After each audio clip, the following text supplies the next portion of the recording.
obviously it's all barbell orientated, and you can see that it's not a terrible amount the first week or two, right? And that's this post deload coming into a lighter kind of phase. We don't want to just jump off the cliff and get into some crazy intense stuff like we were doing a week or two ago, right? So during the deload, during your light week, your body has rested a little bit, recovered, and now you're kind of recreating a new stimulus, right? I always use this analogy for this. It's kind of like if you were a sedentary person and decided to get up off the couch and just run a mile every day. At first it would suck, you'd gas out, you'd get out of breath, you'd be sore, it'd just be miserable, right?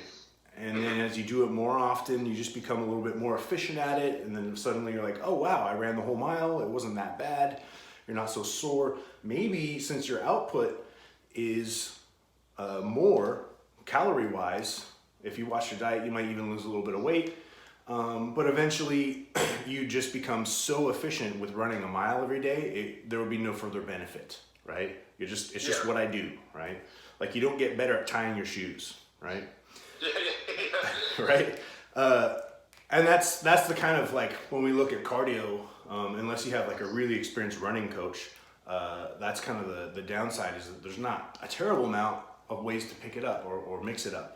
But when it comes to resistance training, when we look at these periodized models, which is what I run through for people primarily, at least after several months of going through the kind of novice level stuff, that we can do that. We can do this kind of minimal effective dose, kind of learning sort of phase. Then we can do this, ramping it up through an accumulation phase, leading up to a peak phase, and then drop off, and then do it again and again and again. And each one of those is called a mesocycle. Now, each and every mesocycle doesn't mean that it's just the program. The program actually might be 3 or 4 mesocycles, right? With 3 or 4 deloads in between. So let's say, just for example, that let's just use your front squat that you did the other day, right? Yes. Let's say that you did that set for, how many reps was it? 6? Something like that, 6 to 8. 6 to 8, yeah, 6 to 8 reps. Let's say that you did that for 6 to 8 reps at just example 135 pounds, and then you go through this mesocycle drop off. You're adding weight, you're adding volume, adding intensity until you hit the deload, and then next mesocycle we go and do the front squat again, maybe the 6 to 8 rep range again, but this time you're not doing it at 135 just to kick off the mesocycle. Maybe you're doing it like 145, right? Yeah. So by the time you peak in that phase, you're now doing a lot more weight than you initially did. And if you rinse and repeat that, you'll probably get, to this point to where your end weight for the front squat in that first mesocycle is now your beginning weight in like your 3rd or 4th mesocycle. Huh. Right? So see how it kind of ramps up, comes down type of deal? Yes.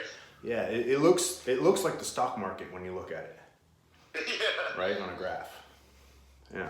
So, that's essentially what we're doing.